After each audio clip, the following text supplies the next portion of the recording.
이렇게 뻘쭘한데. 이게 좋다고? 시장 좋네. 42주차 시장 이슈 시작하겠습니다. 네.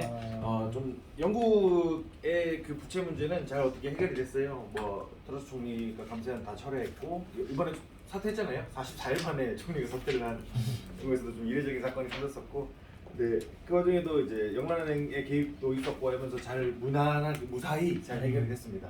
그렇게 해결이 됐고, 그래서 뭐 세계적인 이슈는 없는 것 같은데 지금 우리나라가 진짜 크게 걱정이 되는 이슈들이 있어가지고 오늘은 우리나라의 큰 신용 이슈에 대해서 좀 세 개 다 말씀을 드릴 예정인데, 일단은 지지난주 지표 해석에 대해서 먼저 말씀을 드리겠습니다. 신규 구인 지수가 좀 낮게 나왔어요. 신규 구인이 좀 낮게 나왔고, 요번에 이제 좀 증시의 상반 압력으로 작용을 해주죠. 약간 긴축을 덜 하겠구나라는 압력으로 좀 작용을 해주는데, 그 와중에 이제 비농업 고용인구 변화가 증가를 했습니다. 요거는 또 이제 긴축을 강하게 할 요인이 되는 거고, 이 원유 재고가 감소를 했어요. 원유 재고가 감소를 했다 보니까 이게 또 유가를 올리는 작용을 했었고, 신규 실업수당 청구 건수가 높게 나왔습니다. 예상보다 꽤 높게 나왔습니다. 그래서 이게 이제 그 긴축을 긴축을 덜 하게 만드는 요인이 됐는데, 그 와중에 또 이 농업 페이롤, 비농업 급여는 또 증가를 했다 보니까 전체적으로 봤을 때, 그 와중에 실업률도 3.5% 여전히 역대 최저입니다. 전체적으로 그러다 보니까 상방안방 그냥 횡보를 하게 되는. 그래서 지지난주에는 이 정도 이슈들이 있었고요. 그리고 지난주에는 중요한 이슈였죠. 한국이 기준금리 결정을 했고 3%가 됐고, 이것도 이 이슈에서 얘기를 할 건데 50베이시스 포인트를 올렸습니다. 그래서 원래 그 전에 지난달까지만 해도 이창용 총재가 25bp씩 2번 올리면 될 것 같습니다 라고 얘기를 했던 스탠스하고는 좀 많이 달라진 방향이었는데요. 그래서 올 초부터도 이미 이창용 총재는 그 부분에 대해서 이제 언급을 하긴 했었죠. 언급을 하긴 했었는데 결국 50bp를 올리게 됐고, 생산자 물가지수 발표가 있었는데 이건 뭐 큰 변수는 아니었고, 그리고 독일이 소비자 물가지수 발표를 했고, 그리고 이제 미국도 소비자 물가지수 발표가 있었는데 8.2, 1위 컨센이었는데 8.2가 컨센이었어요. 그러니까 8.2가 나오다 보니까 요 날이 그 증시가 마이너스 3%로 시작해가지고 결국 장 마감 때는 3%로 끝났거든요. 오늘 좀 특별했던, 그나마 좀 지난주에 특별했던 날인데, 이게 컨센보다 높게 나오니까 그 무빙 자체가 사람이 팔 수 있는 무빙이 아니었어요. 그러니까 장전 요거 발표되고 나서, 그래서 장전에 요거 발표되고 나서 무빙 자체가 이제 프로그램 매매죠. 매크로로 이제 컨센보다 높게 나오면 팔아라 라고 명령을 입력해 놓은 게 팔았던 거죠. 그래서 이제 시작 선물 엄청 떨어졌다가 회복을 금방 하면서 오히려 그러니까 그 장 동안 6%나 왔다 갔다 하게 되는 그런 이슈가 터졌던 게 이제 요 날이고요. 그리고 신규 실업수당 청구 건수가 약간 높게 나왔습니다. 그리고 요게 원유 재고가 좀 많이 늘었었어요. 요게 원유 재고가 많이 늘어가지고 좀 이때 유가에 또 하방 압력으로 작용을 했었고, 이때 이제 또 80불대 초반까지 떨어졌었습니다.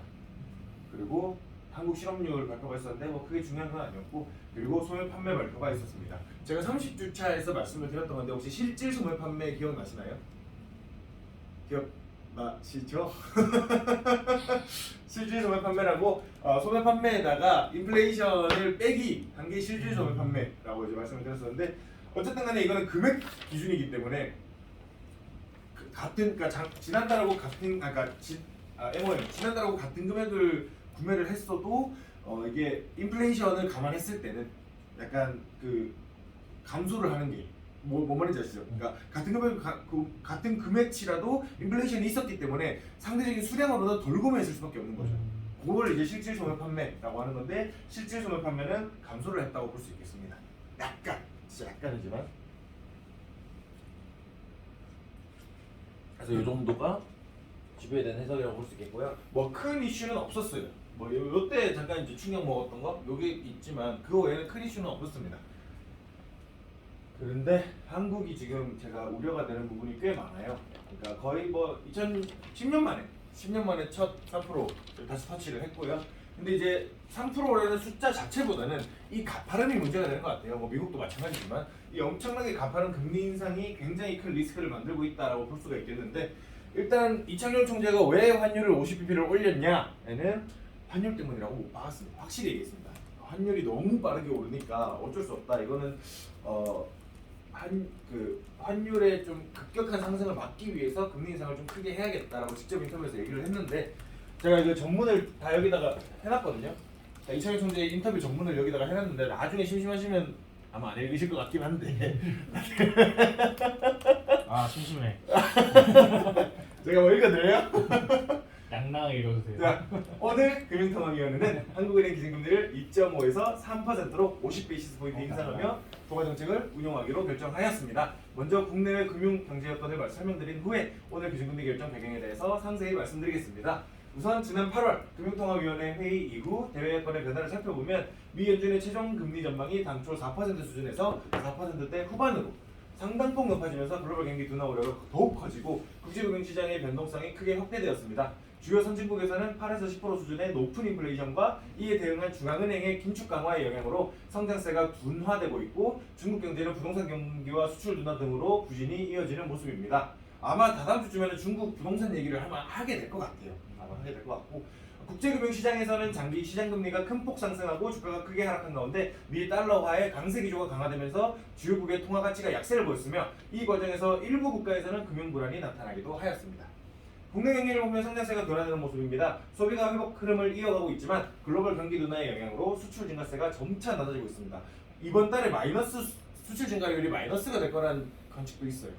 그래서 이러한 성장세 둔화 흐름은 앞으로도 이어질 것으로 예상되는데 금년 성장률은 지난 8월 전망치에 대체로 부합하겠지만 내년은 지난 전망치를 하회할 것으로 전망됩니다. 여기 미국이 어디 신용평가회사인가 내년에 1%대 성장을 전망을 했었거든요. 그래서 좀 진짜 1%대 성장이면 진짜 한국이 처음 가는 길이거든요. 그러니까 어떤 대외 악재를 뺐을 때는. 그래서 물가 상황은 5%대 중후반에 높은 소비자 물가 오름세가 지속되고 있습니다. 석유 가격 오름세가 둔화되었지만 개인 서비스와 가공식품 가격 등은 상승폭이 확대되고 있습니다. 근원 인플레이션율과 일반인 기대 인플레이션율도 4%대의 높은 수준을 지속하고 있습니다. 앞으로 소비자 물가는 환율 상승 등의 물가의 추가 상승 압박으로 작용하면서 상당 기간 5~6%대의 높은 오름세를 지속할 것으로 예상됩니다. 금년 및 내년 소비자 물가 상승률은 8월 전망치에 대체로 부합하겠지만 경기 둔화에 따른 하방 압력에도 불구하고 환율 상승, 주요 선진국의 감산 등으로 상방 리스크가 큰 것으로 판단됩니다. 그리고 국내 금융시장에서도 외환 부문을 중심으로 변동성이 크게 확대되었습니다. 미 달러와 강세에 엔화 위안화 약세와 무역 수지 적자 지속 등이 더해지면서 원달러 환율이 1,400원을 상당폭 상회하는 수준까지 상승하였고 외국인 증권 투자 자금도 9월 중 순유출로 전환되었습니다. 장기 시장 금리는 주요국 국채금리 상승 등의 영향으로 큰 폭 상승하였고 주가는 하락하였습니다. 가계부채와 주택시장 상황을 보면 금융권 가계대출이 주택 관련 대출 증가에도 신용대출 순상환이 지속되면서 소폭 감소하였고 주택 가격은 하락폭이 확대되었습니다. 오늘 금융통화위원회는 내년 성장률이 당초 전망보다 낮아질 것으로 예상되지만 물가 상승률이 5~6%대의 높은 수준을 상당 기간 지속할 것으로 전망되는 가운데 환율 상승으로 상방 리스크가 추가 증대되는 점과 환율 상승 기대가 자본 유출 압력을 높이고 여기에요. 이 포인트입니다. 환율 상승으로 상방 리스크가 추가 증대된 점과 환율 상승 기대가 자본 유출 압력을 높이고 외환 시장의 쏠림 현상을 유발하는 등 금융 불안 요인으로도 일부 작용하고 있는 점을 고려해 볼 때 정책 대응의 강도를 높일 필요가 있다고 판단해서 기준금리를 50베이시스 포인트 인상한다라고 얘기를 했습니다. 그러니까 딱 진짜 그냥 환율 좋댔어 빨리 올려야 돼라고 얘기를 한 거죠. 그래서 이 결정에 대해 주상현 의원과 신성환 의원은 기준금리를 25bp 인상하는 것이 바람직하다라는 의견을 나타내었습니다. 향후 통화정책 운영과 관련해서는 목표 수준을 크게 상회하는 물가 오름세가 상당 기간 지속될 것으로 전망되므로 당분간 기준금리 인상 기조를 이어나갈 필요가 있다고 판단하고 있습니다. 이러한 정책 대응이 한미 정책금리 역전폭 확대에 대한 우려를 완화시켜 외환 부문의 안정에도 일부 도움이 될 것으로 기대하고 있습니다. 11월 인상폭에 대해서는 정책 여건의 불확실성이 워낙 크고 금통위원들 간에도 다양한 견해가 있기 때문에 미 연준의 11월 FOMC 회의, 국제 에너지 가격 움직임 등 대외 여건 변화와 그 변화가 국내 물가와 성장 흐름, 금융 외환 시장에도 미치는 영향 등을 면밀히 점검하면서 다음번 회의에서의 인상폭과 그 이후의 금리 인상 경로 등을 결정해 나가도록 하겠습니다. 라고 얘기를 했어요. 그래서 전체적으로 봤을 때는 우리가 독자적으로 통화 정책을 하기에는 조금 리스크가 너무 큽니다. 그렇기 때문에 어느 정도는 미국을 따라갈 수밖에 없고 그래서 그렇게 미국의 금리에 어느 정도는 맞춰줘야지 환율의 상방 압력이나 대외 리스크에 대해서 좀 어느 정도 강화가 될 것 같습니다. 라고 얘기를 하는 거고 그래서 제 생각에는 11월 3일에도 FOMC 회의가 있잖아요. 그때 75베이시스 포인트 인상이 된다면 아마 한국은행도 원하지 않든 50bp를 올리게 되지 않을까. 다음 달 23일인가 또 금통위 회의가 있거든요. 그래서 11월 초에 FOMC, 11월 말에 금통위가 있습니다. 이제 주요 이슈가 될 것 같아요. 그런 와중에 코픽스가 10년 만에 또 최대치를 찍었습니다. 코픽스가 자금 조달 지수라고 해서 그러니까 은행권들이 그러니까 어쨌든 예금을 받으면 그걸 이제 예금 받기 위한 창구도 필요할 거면 인건비도 필요할 거면 어떤 자금을 조달하는 비용들이 발생을 할 거잖아요. 그 비용을 종합적으로 산출해 가지고 이자를 매기는 게 코픽스예요. 그래서 자금 조달 지수라고 부르는데 이게 진짜 가파르게 올랐습니다. 그러니까 10년 만에 3.4를 갚다는 것도 문제인데 이게 너무 가파르게 올랐다는 게 근본적인 문제인 거죠. 올해 초에 1월에 불과 1.69에 불과했던 게 3.4까지 팍 튀게 된 거죠. 그리고 이게 처음 도입된 게 2010년이었거든요. 2010년에 처음 도입됐을 때 증명이 제일 높았습니다. 신규 취급액 기준으로 3.88이었는데 이게 아마 다음 코픽스 발표, 그러니까 매달 15일에 발표를 해요. 다음 코픽스 발표 때는 아마 이 가장 높았던 이거를 갱신하지 않을까라는 생각을 하고 있습니다. 너무 그러니까 지금 3.4도 높은데 계속 가파르게 올라갈 거라는 게 사실 무서운 거죠. 근데 이제 코픽스가 문제가 되는 부분은 주담대 금리를 산정할 때 기준금리가 되는 게 코픽스입니다. 코픽스에다가 개인 신용도에 따라 가산금리가 매겨지고 그 가산금리 총 매겨진 게 이제 최종 금리가 되는데 뭐 2020년, 2021년 10월 뭐 이때만 해도 코픽스 1점 몇 프로대, 1.5%대 이런 시절이었는데 코픽스가 점점 증가하니까 금리가 상승하게 되는 거죠. 뭐 요거에 대한 거는 자세히 얘기 안 해도 다들 아시는 얘기죠. 원리금이 점점 부담이 커진다라는 거에 대한 압박감을 엄청나게 가질 수가 있고요.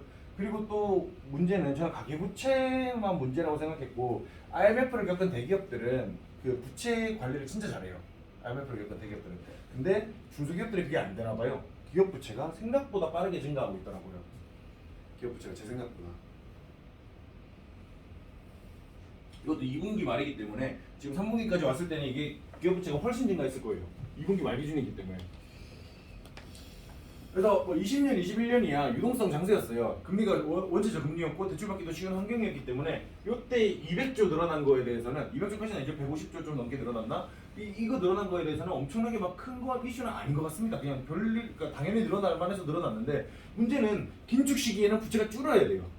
긴축 시기에는 부채가 줄어야 되는데 얘네가 200조 이상 늘었습니다. 250조 늘었습니다. 상반기 만에.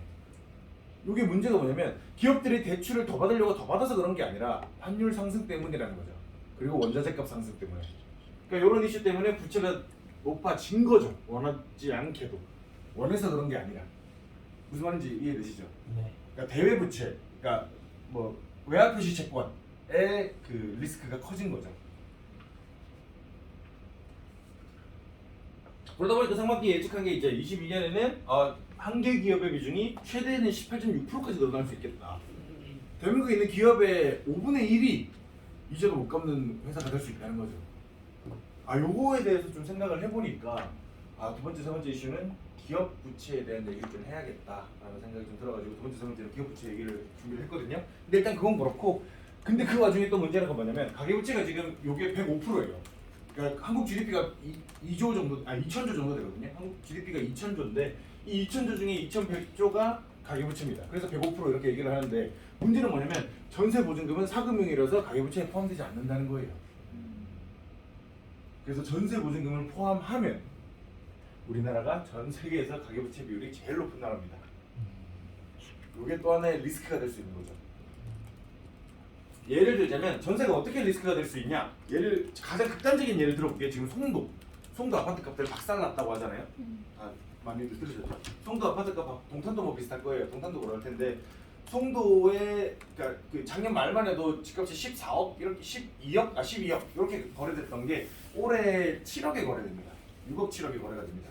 그래서 그렇게 거래되는 상황에서 전세도 당연히 떨어졌겠죠. 전세가 작년에 7억에 들어간 전세가 지금 3억에도 안 나가요.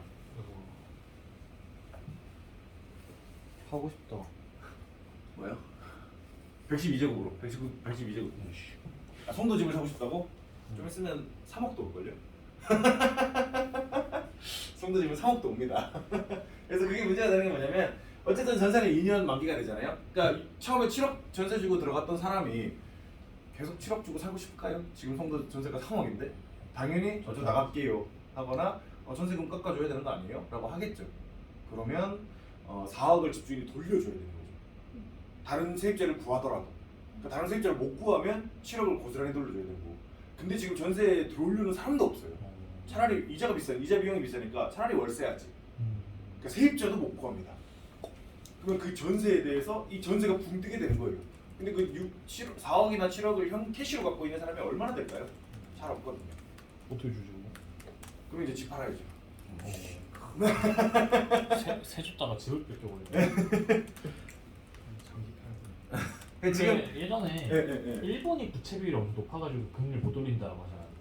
국가부채 260%예요. 가격. GDP 대비 260%예요. 우리나라는 국가부채는 관리 잘 되고 있어요.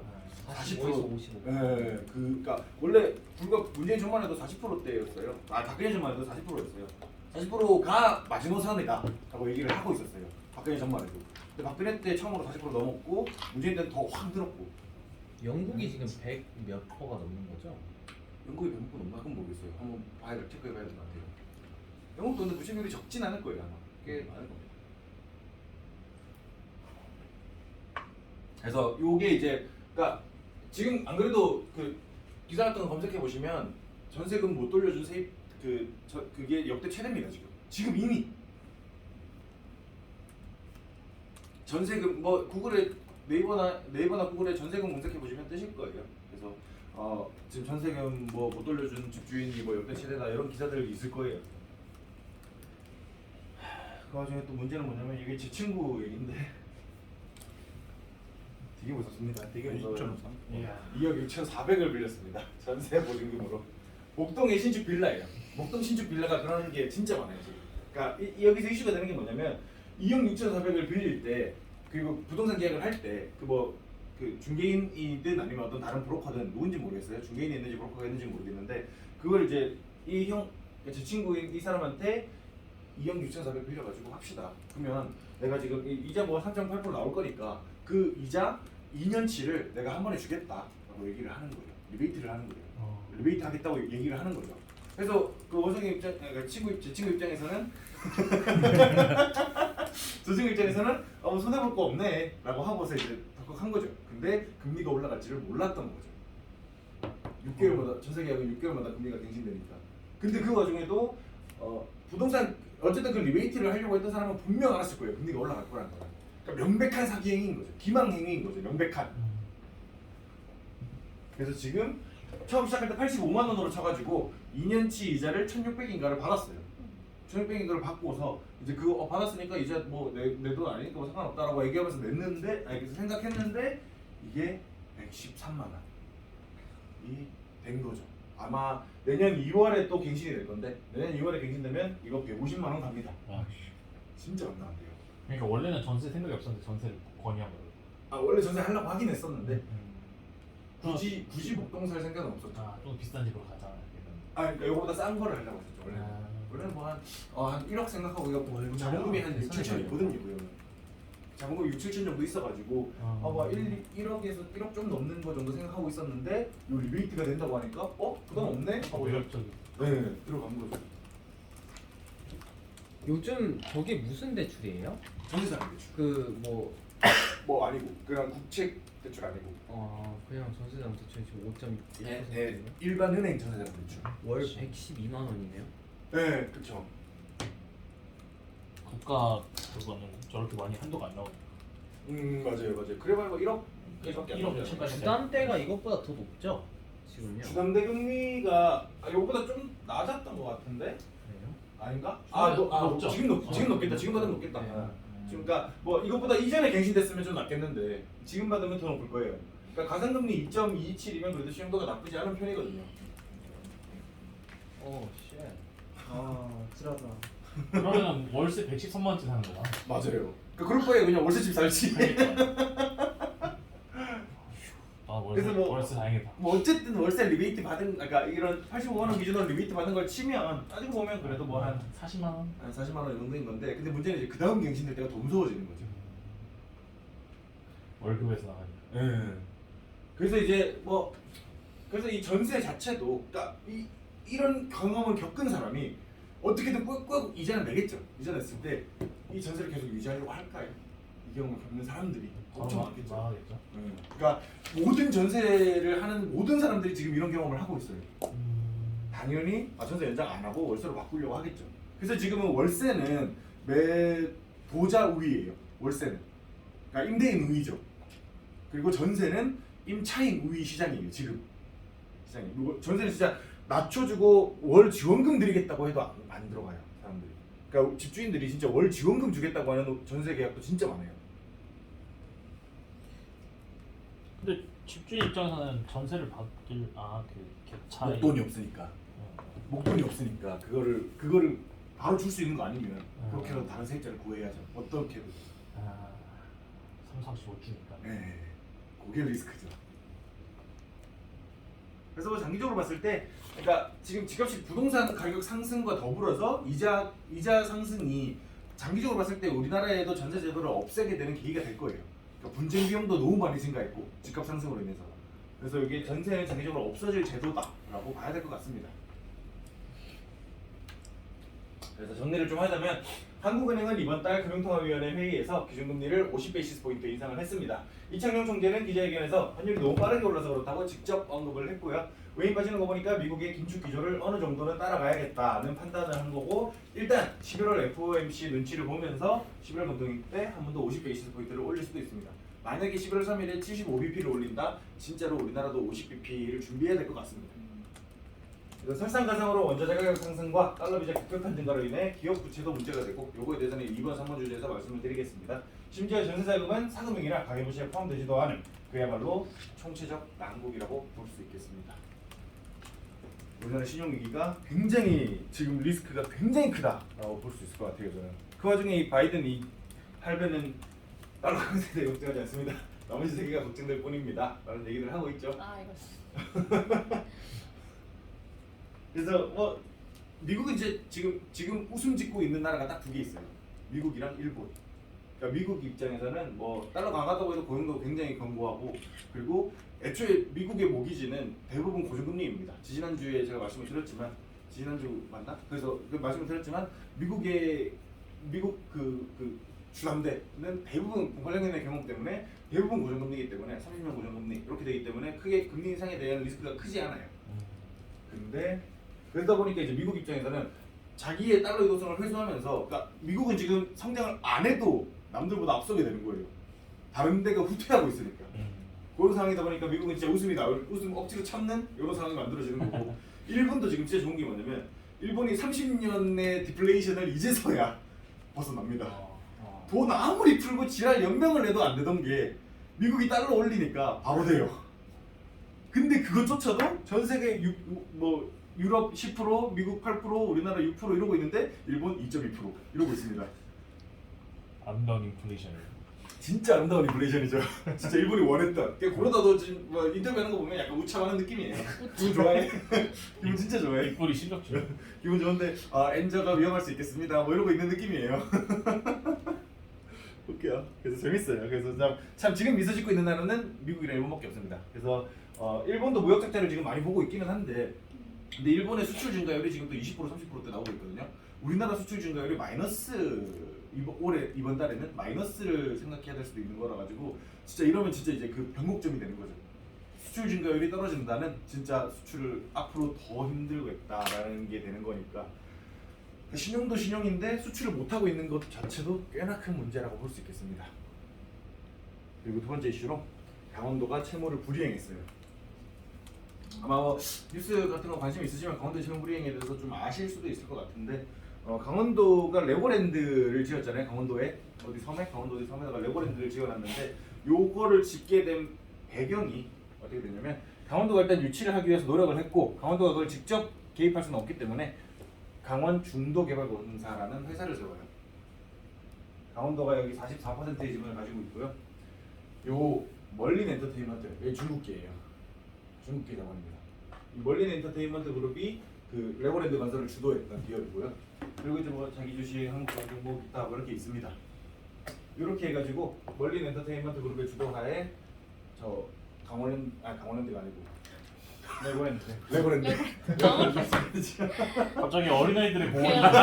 너무 어른들 공원. 저 강원랜드 한번 가보고 싶어요. 가보신 적 있으세요? 가보신 분 있으세요? 어때요? 재밌어요? 그냥 뭐 한 100만 원 써야지라는 생각으로 한 강원랜드 한번 가고 싶긴 한데. 그게 안 되지 않을까요? 돼야 되긴 하죠. 100만 원 쓰면 집값 안 갖고 먹는 가면 거예요. 되죠. 100만 원만 100만 들고 원만 가면 가져가면 되죠. 핸드폰도 근데 넣어. 사람 마음이 막 더 하고 싶잖아. 못 하잖아. 핸드폰을 돈이 안 바꿔보세요. 들어가. 안 돼요. 아 진짜? 아 근데 저 필리핀 가가지고 도박 카지노 가서 그 이거 뚝뚝 누르는 거 많이 있거든요. 버셨던데요? 저 10만 페소까지 벌었다가 그게 다 날렸어요. 4페소 남았어요. 계속 가다 보니까 날라가더라고. 저도 미국 카지노 돈다 날렸어요. 얼마 날렸어요? 근데 많이 쓰지 않아. 그냥 100달러. 아 100달러? 뭐 10만 원이네. 저희 14만 원이구나. 베트남도 가신 분들 다 잃었다고. 아 그 원래 카지노는 근데 이렇게 만들었다고 하더라고요. 장기적으로는. 땄을 때 무조건 나와야 돼. 그러니까 땄을 때 나와야 어떻게 돼. 해요? 처음에 한 두세 게임은 이기게 해준대 이거 딜러가. 일부러 그런다고 해요. 다 딜러들이 어느 정도 좀 이기게 해줘야. 사람이 처음에는 소심하게 푼돈 걸었는데 두세 번 따니까 자신감 불어가지고 큰 돈 올릴 순간 잃고. 맞아 이제 맞아. 저도 딱 전형적으로 그렇게 잃었어요. 10만 페소까지 갔을 때는 그 한 게임당 뭐지 18페소 이런 걸로 했거든요. 근데 이게 뭐 점점 커지고 뭐 하고 하니까 한 게임당 뭐 200페소 걸고 했었어요. 나중에는 그렇게 다 200페소 떨어지더라고요. 얼마예요? 예? 200페소 얼마예요? 그러니까 25 곱하면 돼요. 25로. 400페소가 10,000원 정도 될걸요. 200페소면 5,000원? 나도 미국에서 했을 때 제 친구들만 돈 벌었어요. 제가 한 4배 벌고 애들 용돈 줬거든요. 5,000원. 걔네만 이득 보고 나 결국 다 걸고 나 걸고 커피 하나 사달라 그러고. 레고랜드 얘기하다가 어쩌다 도박 얘기가 나왔는지 모르겠지만 강원랜드가 문제네요. 여튼간에 이 강원 중도개발공사가 또 이제 채권 발행을 위해서 이 I1 제1차라는 유동화 특수목적 법인을 또 설립합니다. 그래서 이 특수목적 법인의 이름으로 ABCP라고 해서 Asset Backed Commercial Paper라고 해가지고 ABCP라는 채권을 발행을 해요. 그리고 이게 대표적인 PF입니다. PF 많이 들어보셨죠?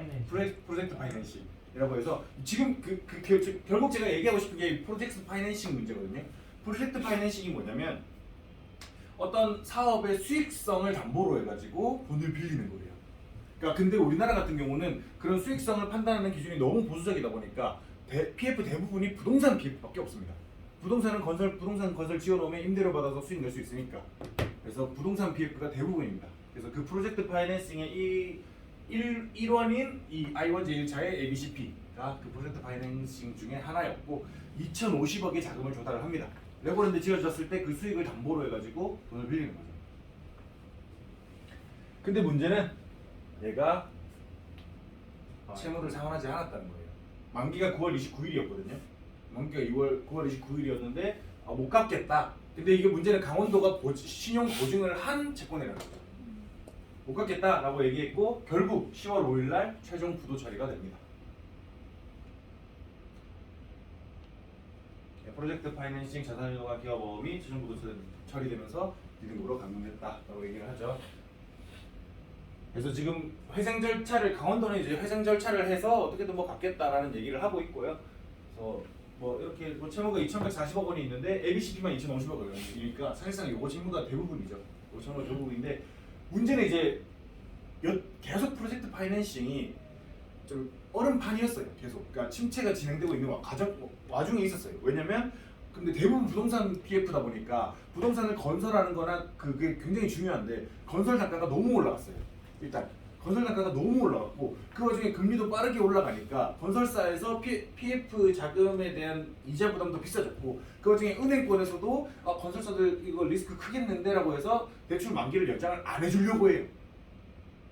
이해되세요? 대출 만기를 연장을 안 해주려고 하다 보니까 거기서 이제 자금을 다 회수하려고 하고 그러면 건설사들이 도산 가능성이 높아진다는 거죠. 그리고 만약에 건설사가 도산하면 그 자금을 회수 못한 뭐 은행, 증권사 같은 금융사 입장에서도 리스크가 될 수 있다는 거죠. 그리고 작년부터 PF가 엄청나게 증가를 했습니다. 그러니까 다 뭐 대략 30% 정도는 늘어났어요. 1년 만에. 그러니까 PF가 진짜 자금 조달 비용이 쌀 때는 부동산 특히나 부동산도 엄청 오르고 있었잖아요. 그 기간 동안 야 PF가 진짜 효자네 하면서 PF 대출을 엄청 늘렸어요. 근데 부동산이 침체기에 접어들게 되면서 요거에 대한 리스크가 엄청나게 커지게 된 거죠. 특히나 이제 보험사랑 그러니까 보험사는 원래 많았는데 더 늘어난 것도 문제고 캐피탈은 애초에 요만한 자본이 많이 없는, 그러니까 이 금융권은 자본이 이만큼 크지 않은데도 엄청나게 늘린 게 문제가 되는 거죠. 그러니까 보험사하고 규모의 경제고 자본이 굉장히 큰 회사들이 이걸 하다 보니까 그래도 좀 이게 사이즈가 커도 그래도 뭐 그러니까 대형사는 괜찮아요.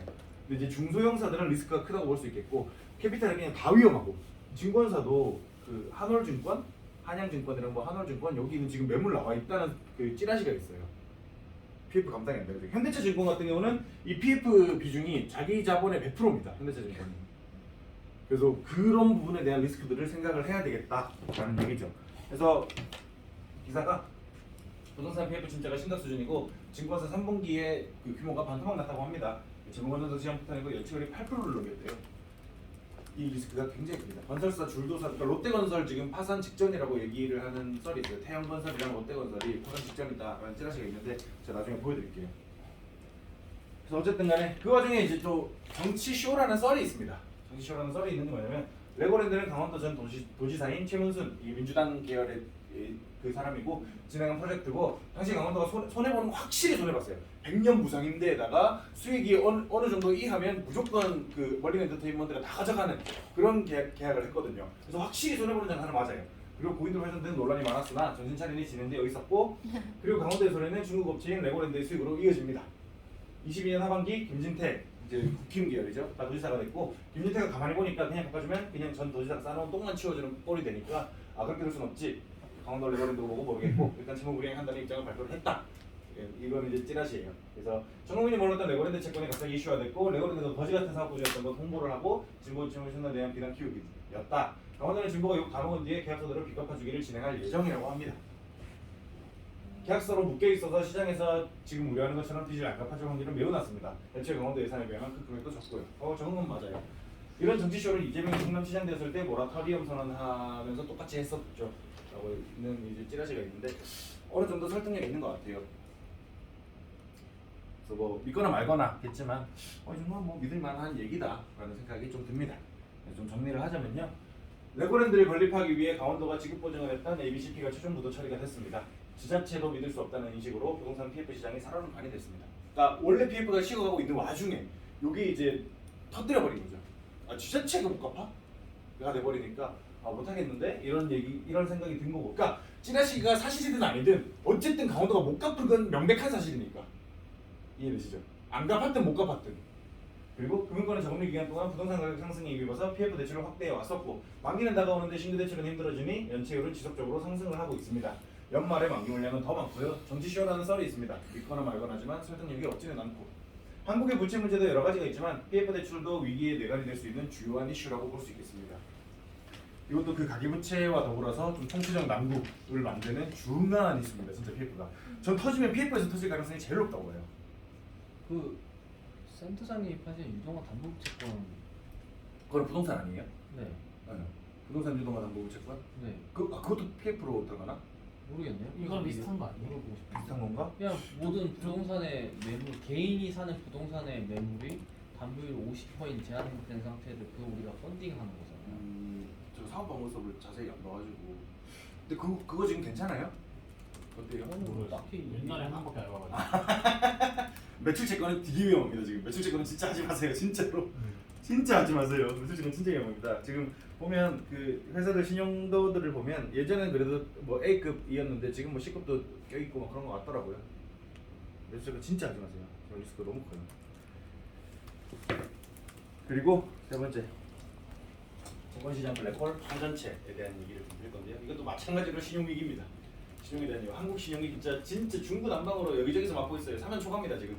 BF1 줬댔지, 이 한전체 채권 시장 조졌지, 그 와중에 가계부채는 진짜 엄청 높지, 주담대, 전담대 진짜 말도 안 되지, 총체적 난국인데 이 문제 기본적으로 문제의 원인이 된 게 뭐냐면 한전의 손실이에요. 올해 상반기, 이거 상반기 보고서거든요. 반기 보고서인데 반기 보고서만 15조 손실 봤습니다. 3분기 포함하면 3분기 보고서도 발표가 됐는데 3분기 포함하면 23조인가 그래요 지금. 올해 누적 손실이 23조인가? 뭐 20몇 조입니다 하여튼 누적 손실. 그래서 엄청나게 손실을 많이 보고 있는 중이고 작년에 반기에 2조 손실 봤었는데 갑자기 15조 된 거예요. 엄청나게. 그러니까 뭐 한국전력이라는 사이즈가 큰 만큼 그 규모도 확실히 달라요. 조단이에요. 기본 조단인데 이렇게 손실을 보면 당연히 부채를 지거나 자본이 감소하거나 겠죠. 부채는 6조 8천억에서 8조 4천억으로 늘었고 그리고 자본은 4조 7천억에서 3조 6천억으로 감소를 했습니다. 그러니까 이 손실을 메꾸기 위해서 부채를 계속 지게 되는 건데 그 부채를 계속 지기 위해서 아까 그 와중에 이제 한전채 신용 등급이 지금 이런 리스크들 때문에 손실을 보는 리스크들 때문에 S&P에서는 한국전력의 자체 신용 등급을 트리플 B 마이너스에서 더블 B 플러스로 낮췄습니다. 더블 B 플러스면 투기 등급이거든요. 근데 그래도 자체 신용 등급이니만큼 그러니까 정부의 보증을 담보했을 때 정부가 한전채는 무조건 갚는다고 정부가 보증하고 있거든요. 그래서 정부의 보증을 담보했을 때 AA까지 올라가기는 합니다. 여전히 지금 무디스 기준 AA2고요. S&P 기준 AA예요. 그래서 여기 있는 거죠. 그러니까 최종 등급은 그러니까 자체 신용 등급은 특이 등급이지만 정부의 보증을 포함한 최종 신용 등급은 이만큼 된다 라는 얘기고 한국의 신평사들에서는 트리플 A입니다. 왜냐면 한국에서 정부가 보증하면 무조건 트리플 A니까. 나이스라거나 뭐 신용정보 무슨 신용정보 뭐 이런 회사들은 전부 다 트리플 A를 주고 있어요 한전에. 그 와중에 한국전력의 채권 발행을 세이브로라고 아세요? 증권정보 포탈 있어요. 세이브로 나중에 한번 들어가 보세요. 한번 재밌는 거 많아요. 세이브로 들어가시면 채권을 어떤 회사가 채권을 얼마나 발행했는지가 다 나와요.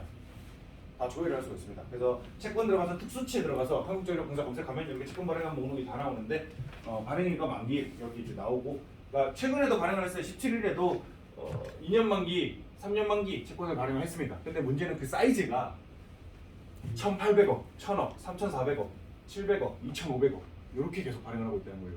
이걸 가끔 하는 것도 아니야. 일주일마다 해요. 매주 하고 있어요. 이 엄청난 규모의 그 채권 발행을 일주일마다 하고 있어요. 그 와중에 문제는 뭐냐? 이게 신평사들의 그 3년물 회사채 평균 금리거든요. 평균 금리인데 AA급이 10월 17일에 5.38였습니다. 아까 10월 17일에 발행했다 그랬잖아요. 마지막에 발행한 게 5.38이고 트리플 A급이 5.26이에요. 3년 만기 회사채가. 그러니까 트리플 A는 진짜 쉽지 않아요. 3년급 발행은 진짜 쉽지 않습니다. 근데 그 와중에 한전채가 5.9%예요. 5.9% 3년 만기 한전채가. 그러면 사람들이 한전채를 회사채를 사겠습니까? 아무도 안 삽니다. 왜냐면 한전채는 무위험 수익률인데 그게 심지어 회사채보다 높아요. 원래는 한전채 금리가 낮은 게 정상이에요. 다른 회사들보다. 근데 한전채가 너무 회사채 금리보다 훨씬 높게 나오니까 사람들이 한전채만 몰리는 거예요. 그렇게 해도 수요가 딸려서 금리를 계속 올리는 거예요. 공급 대비 수요가 딸려서 금리를 계속 올려가지고.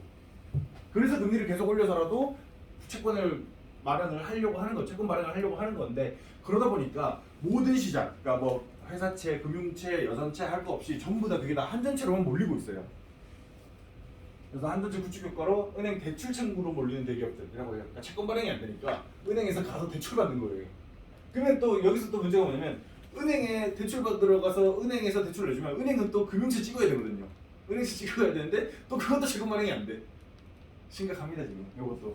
그냥 기집애를 하는 예의주시하고 있다고 얘기를 하는데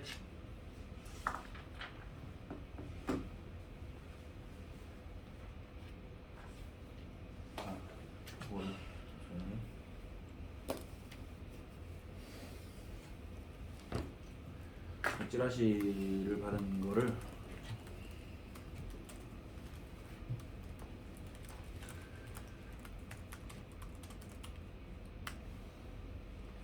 여기 보시면 지금 상황을 레버랜드 디폴트로 몇몇 채권 펀드가 상황 불량이 되고 기준금리 오르면서 시작했습니다. 사실상 국제신용진 등급인 강원도의 채권이 디폴트가 났습니다. 이 채권을 가지고 있는 해당 채권 펀드에서 판매 요구가 나오니 그나마 유동성 있는 국공채 팔고 펀드 내부 운용 규정이 있으니 회사채는 팔리지도 않는데 규정상 팔 수밖에 없습니다. 결국 할인해서 던지고 이런 게 트렌드가 되니까 다른 채권 보유자들도 남들보다 먼저 또 팔아야 된다 해서 벌어지는 일입니다. 이런 분위기니까 회사채, 여전채, 전단채 등등 다 소화가 안 됩니다. 증권사, 운용사, 채권 매니저들은 연초이후 자산을 다 까먹어서 운용 중단된 상태가 대부분입니다. 우리 같은 기업들은 대출밖에 답이 없으니까 은행에 계속 대출 요구하고 은행은 은행채를 계속 찍어서 대출해 주려고 하니까 회사채 시장이 다시 막히는 완전히 꼬인 상황이고 어제 롯데캐피탈이 15%에도 기업보험이 소화가 안 된다고 했었는데요. 그게 프로젝트 파이낸싱, 즉 롯데건설 때문인데 유증밖에 답이 없다고 유증한답니다. 결국 롯데케미칼이 이 상처럼 쏴줘야 된답니다. 그런 얘기하면서 지금 자금 상황은 완전히 냉각 상태고 정부에서 특단의 조치가 나오지 않는 이상 산업은행한테 가서 대출받지 않는 이상 지금 자금 조달하기 쉽지 않을 것 같습니다. 진짜로요. 정부 스탠스는 은행 증권사들이 지난 몇 년 동안 떼돈 벌었으니까 니네가 알아서 해결하라는 건데 그래서 은행은 완전히 멈춰있는 상태고 결국 기업들이 피해볼 것 같습니다. 롯데건설, 태양건설 부도 이야기 나오고 한양증권, 다올증권은 매물로 나와서 이것저것 태핑하고 있답니다. 지금 다들 3분기 실적 나오고 신평사 쪽에서 그러니까 실적이 좀 적게 나와서 신평사가 등급 내리면 진짜 절정으로 치달을 거라고 생각하고 있습니다. 라는 찌라시가 있었어요. 충분히 설득이 있는 얘기입니다. 충분히. 그러면 리스크가 제일 큰 거는 중소형 증권사들 그리고 보험사도 뭐 중소형 보험사는 말할 것도 없죠. 프로젝트 파이낸싱 진짜 많이 했으니까. 그래서 중소형 보험사들이 리스크가 진짜 크다라고 볼 수 있겠습니다. 전화 받아야 되는 거 아니에요? 아니요, 괜찮아요. 그래서 좀 정리를 드리자면 최근 원자재 가격 상승, 발전 비용 증가 등의 원인으로 환전의 적자가 심화되었고요. 환전은 부족한 자금을 조달하기 위해 채권을 마구 찍어 다니는 중입니다. 환전채는 정부 보증 덕분에 사실상 무이용 수익률 채권이고요. 여태까지 발행량만 약 25조 원에 달합니다. 여태까지란 게 올해 1월부터 지금까지예요. 올해 1월부터 지금까지 발행량이 25조 원에 달합니다. 문제는 환전채가 채권 시장의 유동성을 전부 빨아들이고 있다는 거고 회사채, 여전채, 금융채 할 것 없이 모든 채권에서 구축 효과가 발생하는 중입니다. PF 유동성도 마르는데 엎친 데 덮친 격으로 채권 시장 유동성도 말라가는 중이라는 거예요. 그러니까 진짜 사면 초과예요. 가계 부채, 기업 부채, PF 문제. 그래서 아마 금융권이랑 건설사를 중심으로 먼저 무너질 것 같아요. 금융권이랑 건설사를 중심으로 먼저 무너지면 건설사 부도나면 뭐 돈 못 받은 금융권도 리스크가 생기는 거고 심지어 그 PF 대출 많이 내줬던 그런 소형 금융사들이 굉장히 리스크가 커질 거고 그러니까 뭐 작은 중소형 증권사도 그렇고 중소형 보험사도 그래요. 근데 중소형 보험사 망한다고 해도 지금 사갈 사람이 없어요 지금. 그게 매물로 나와도 사갈 보험사가 없습니다 지금. 그것도 또 문제가 돼가지고 만약에 진짜 어디 한국화재 이런 데 가입한 사람들 한국화재 망하면 진짜 좀 리스키할 수 있겠다 라는 생각을 조금 할 수 있겠습니다. 그래서 우리는 뭐다 건강한 회사에 보험을 들어야 되고 미래에셋생명은 간단하다.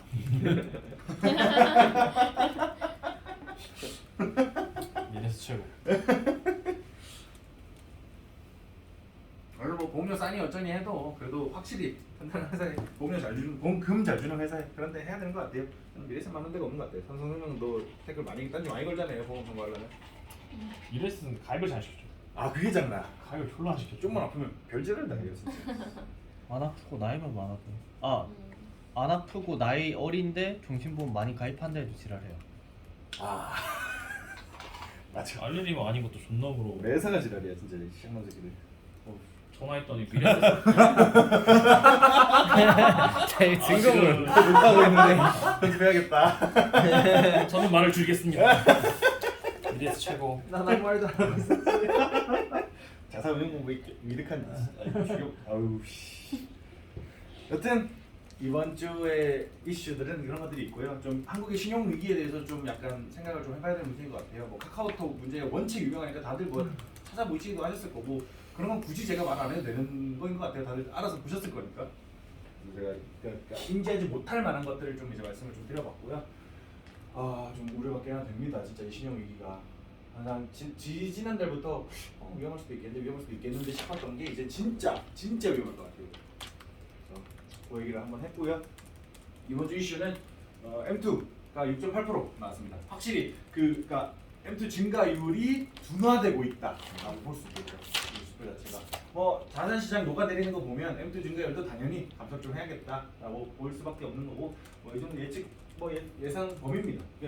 다음 M2 서플라이는 더 줄어들 거예요. 5% 초반 아니면 5% 후반 여기까지 줄어들게 될 거고 그리고 영국이 GDP 발표가 있었고 10.1% 나왔습니다. 10.1% 나왔고 유로존이 9.9% 나왔습니다. 컨센이랑 별 차이 없었어요. 그리고 크루드 오일 인벤토리가 재고가 증가할 거라고 봤는데 마이너스 1빌리언이었어요. 결과 감소를 했습니다. 그게 또 유가의 상방 압력으로 작용을 했고요. 롱프라임 레이트 LPR 발표가 있었는데 이거 동결했습니다. 3.65 이거 동결을 했고 제가 잠리스 클레임을 체크를 못했는데 초반에 장 분위기 좋았던 거 보니까 실업 수당이 좀 더 많았던 것 같아요. 그러니까 어제 미국 장 보니까 초반에 장 좋다가 마지막에 하락 마감을 했더라고요. 초반에 장 좋았던 거를 봤을 때 여기 아마 상승했을 것 같아요. 그러니까 이거보다 좀 더 높았겠다라고 생각이 되는데 한번 체크를 해보겠습니다. 그리고 생산자 물가지수 발표가 오늘 6시에 있었는데 체크 못했습니다. 그리고 다음 주 주목할 만한 지표가요. 중국의 GDP 발표가 있습니다. 이 좀 다음 주에 주목할 만한 게 좀 많아요. 뭐 월요일에 GDP 발표와 산업 생산 증가율 발표가 있는데 이 중국의 GDP가 한번 미뤘어요. 17일인가 원래 발표했거든요. 한번 미뤘습니다. 요거 자체도 이제 좀 리스크로 작용을 할 거고 그 와중에 문제는 뭐냐면 중국은 부채 주도 성장을 했던 나라이기 때문에 부채를 녹이기 위해서는 5% 이상의 성장을 계속 해야 돼요.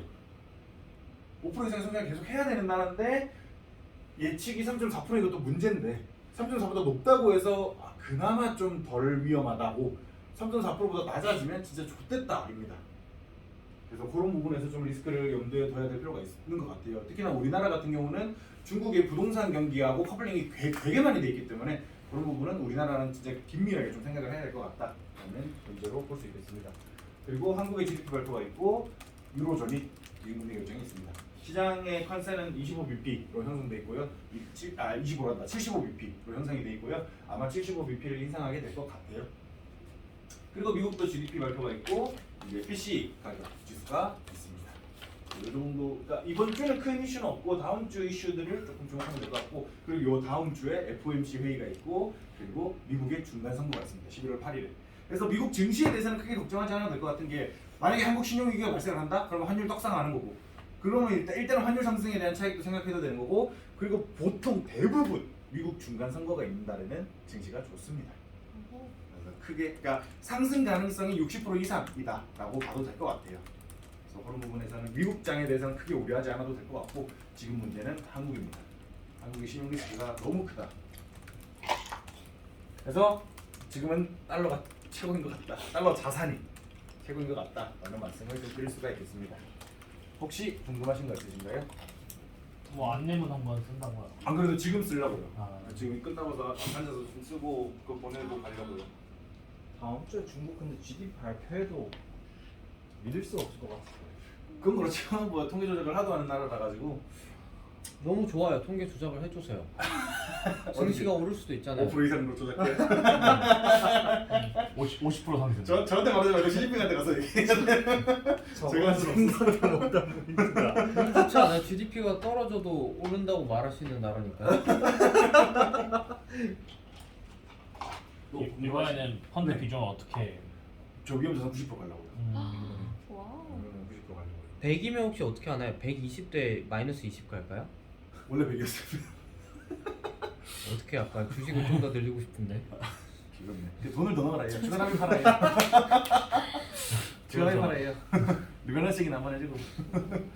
아 지금 제 고객들은 지금 달러로 바꾸겠다고 말만 개많은데 저렇게 하니까 너무 편하다, 너무 부럽다. 고객들. 아 그래요? 제 고객들요? 아유 제 고객들은 뭐 마이너스 5억 6억이라서 눈물 나겠네. 이미 마이너스 30%예요? 여기서 난것 같은데. 아니 24, 25 24? 네. MVP보다 못했네? 예전에 전자점 돌파했잖아요.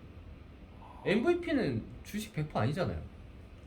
그렇죠. 근데 채권이 바꿨어요. 채권이 바꿔가지고 MVP 다 바꿨거든요. 거의 지수만 양 그러던데. 채권이 박살 나는 것보다 글로벌 IT가 더 박살 나죠. 아 글로벌 IT 글로벌 뭐야? 글로벌 IT 소프트웨어.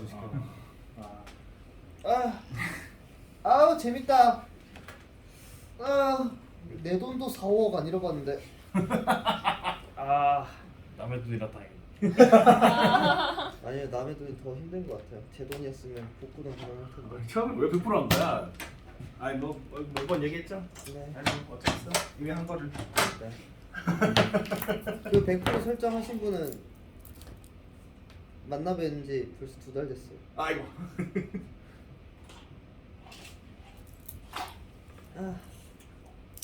뭐 그래도 월납이면 월정립이면 그래도 월 커버가 정리비 되겠는데. 하나도 신경 안 쓰죠. 일시납을 100%로.